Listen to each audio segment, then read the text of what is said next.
Hello. हमने पिछले video में प्रतिस्थापन विधि पर चर्चा किया था।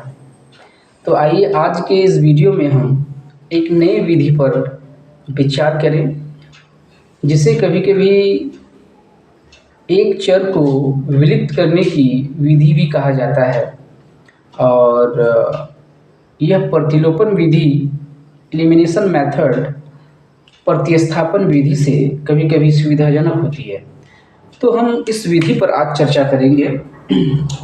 एलिमिनेशन मेथड, विलुप्तीकरण विधि या फिर विलोपन विधि।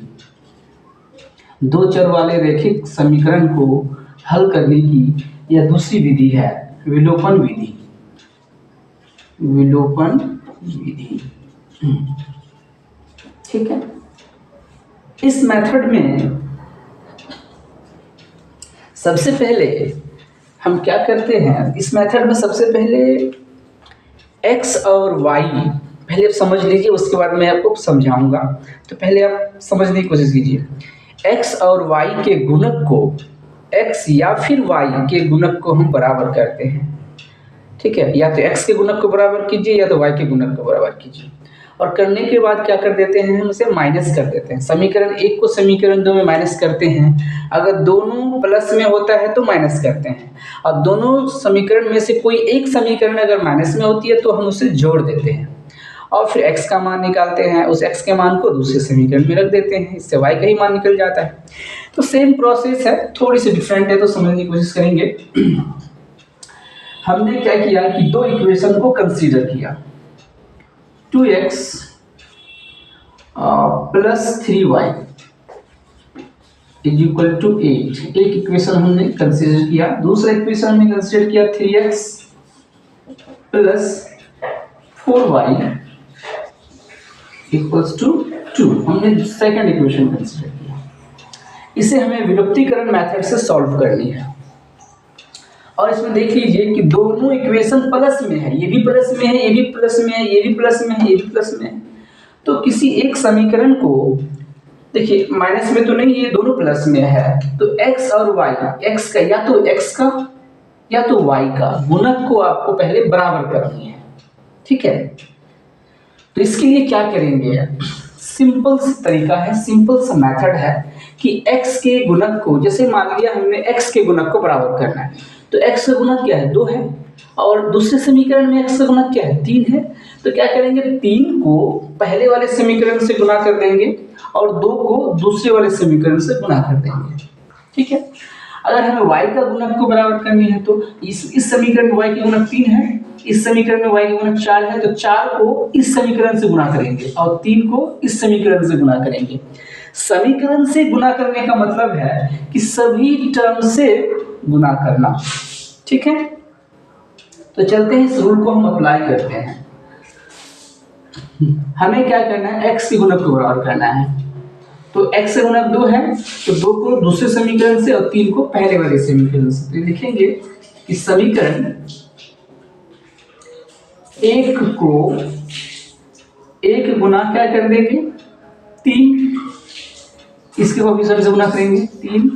अब प्लस करना है या माइनस करना है, तो चूंकि दोनों प्लस में है इसलिए हमें माइनस करना है। फिर माइनस करेंगे, फिर लिखेंगे समीकरण 2 को किससे गुना करनी है, हमें 2 से, ठीक है। करने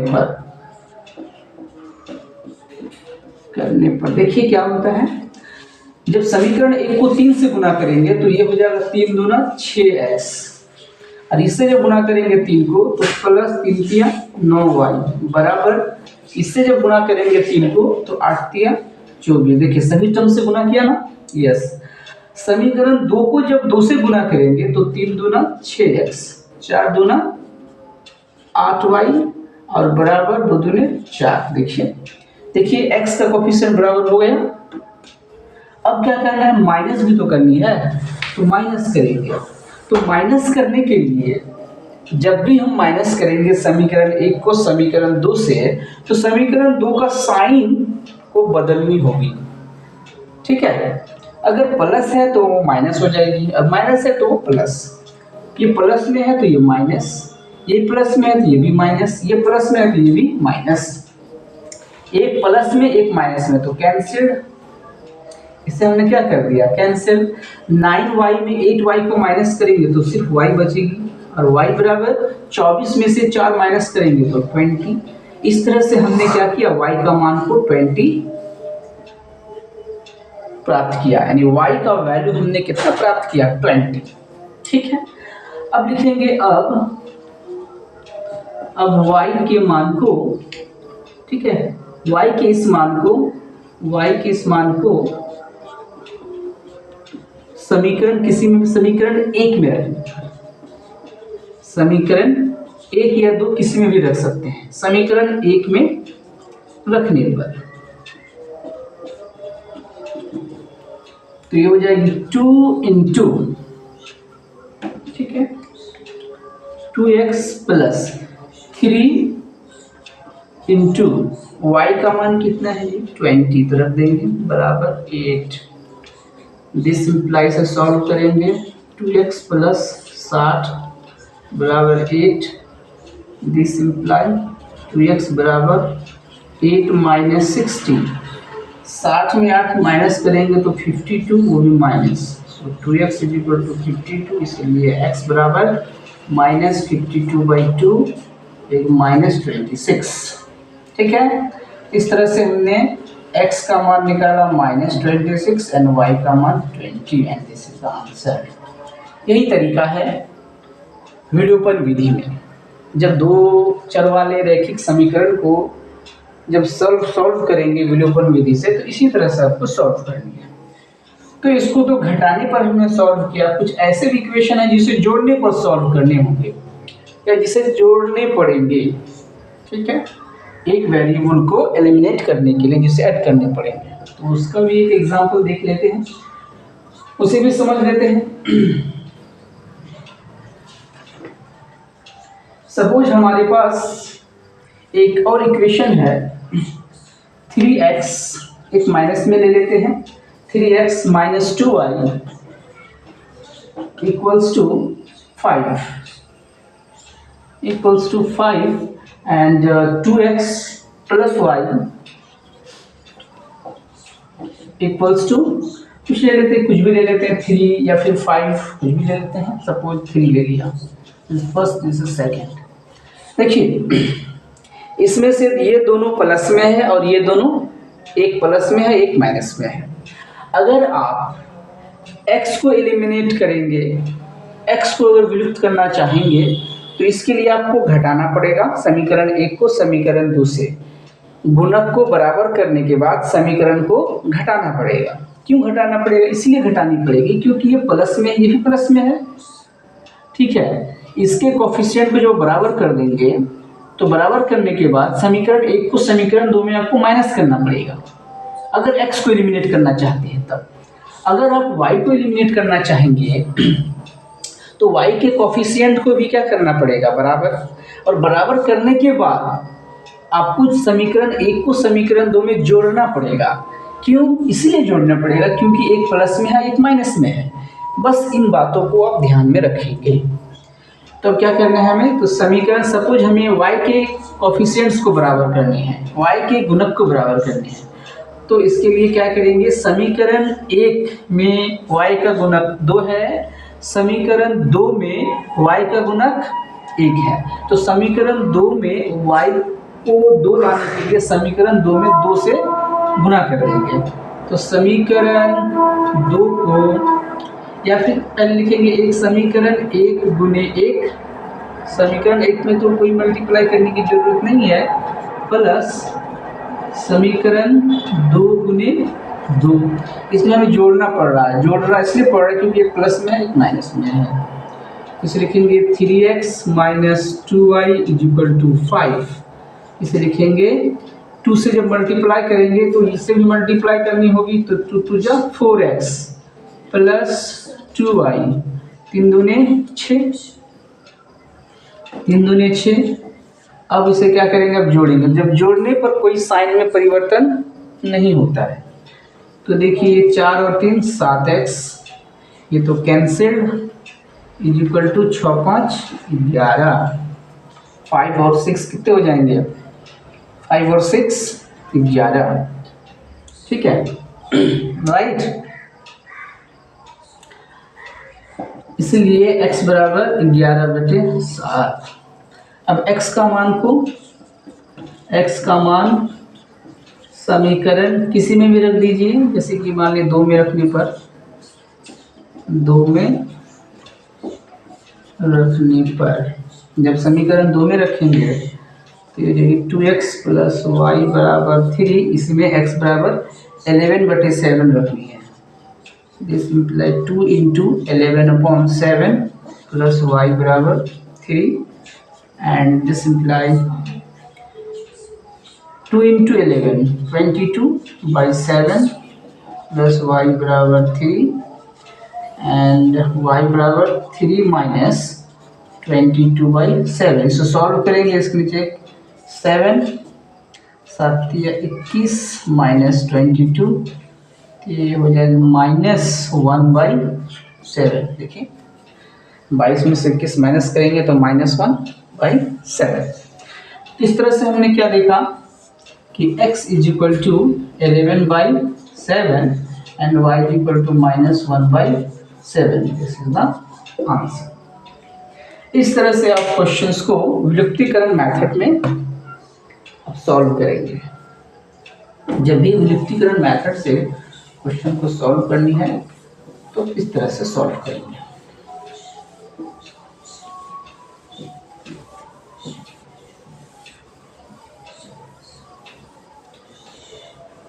देखिए एक तीसरे टाइप का क्वेश्चन पूछा जाता है रैखिक समीकरणों के युग्म में लीनियर पेयर इक्वेशंस से रिलेटेड। इस टाइप के भी क्वेश्चंस पूछे जाते हैं, अभी मैं बता रहा हूँ, और बोर्ड के एग्जाम में भी इस टाइप के क्वेश्चन पूछे जाते हैं। आप इस टाइप के क्वेश्चंस पर थोड़ी प्रैक्टिस कर लेंगे। अभी मैं समझा रहा हूँ, उसे देख लीजिए। ax + by = c। देखिए इसमें x का कोफिशिएंट कोई संख्या नहीं है। देखिए a b c के टर्म में है। इस टाइप के क्वेश्चन पूछे जाते हैं। इसे आप फर्स्ट मान लीजिए। Second equation a² x + b² y = c²। इस टाइप के क्वेश्चंस अक्सर बोर्ड एग्जाम में पूछे जाते हैं। ax + by = c, a² x + b² y = c²। इसमें x और y का वैल्यू निकालनी है। तो क्या करेंगे, विलुप्तीकरण मेथड से, एलिमिनेशन मेथड से बनाने के लिए हमने क्या बताया था कि x के या y के कोफिशिएंट को सबसे पहले आप बराबर कर लेंगे।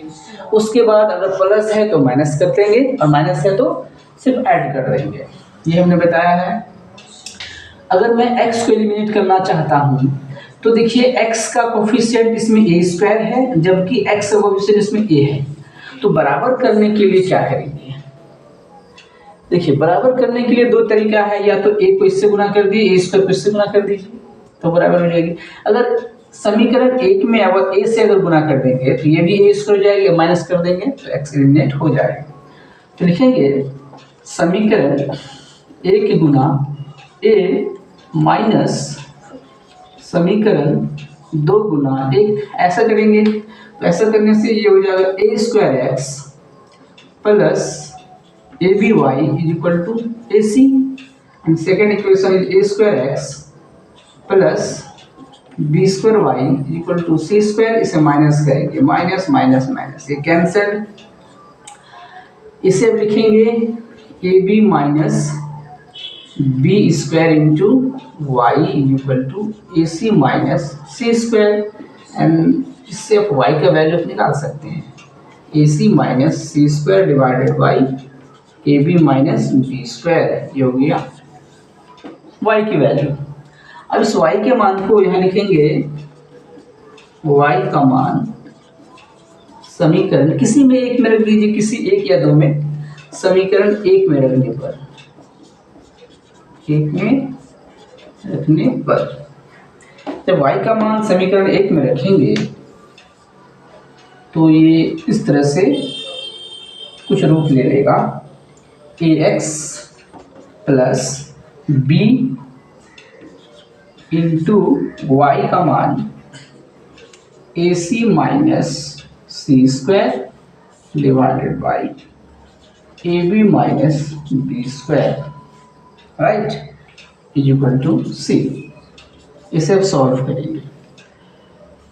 देखिए A B minus B square, तो इसे जब मल्टीप्लाई करेंगे तो इसे A into A B, okay ऐसे लिख सकते हैं, A into A B minus B square. या यहाँ देखिए b को कॉमन लेकर के b को आप एलिमिनेट भी कर सकते हैं। देखिए यहाँ से b कॉमन आ जाएगा, ठीक है, तो इसे ऐसे लिखेंगे एक स्टेप, b ए सी माइनस सी स्क्वायर, यहाँ से b कॉमन लीजिए, b को जब कॉमन लेंगे तो यहाँ पर a सिर्फ बचेगा और यहाँ पर एक माइनस b बचेगी, ठीक है, बराबर c। तो ये b और ये b cancel, so A X plus A C minus C square A minus B is equal to C. अब क्या करेंगे, फिर एलसीएम लेंगे, तो ये a into A minus B to X plus A C minus C square divided by A minus B is equal to C. इसे multiply करेंगे, A square minus A B into X plus A C minus C square divided by A minus B is equal to C. अब इसे लिखेंगे A square minus A B to X plus A C minus C square, अब यहाँ सी से multiply करेंगे ए minus B को, A square minus A B into X, ठीक है, plus A C minus C square, इसे लिखेंगे ए सी माइनस बी सी। अभी देखिए यहाँ प्लस में ए सी है, ये इधर प्लस में ए सी, जब ये उधर जाएगा तो ये कैंसिल, इसे भी लिख सकते हैं A square minus A B into X, और इसे माइनस में उधर लेके जाएंगे तो ये प्लस में हो जाएगा, तो सी स्क्वायर माइनस बी सी, और यहाँ से एक्स का मान निकालना है, ये मल्टीप्लाई उधर जाकर ये डिवाइड हो जाएगा, so X is equal to C square minus B C divided by A square minus A B. तो ये x का मान है और ये y का मान है। इस तरह से x और y का मान को आप निकाल सकते हैं। इसके बाद हम एक्सरसाइज के क्वेश्चन को सॉल्व करेंगे। That's all.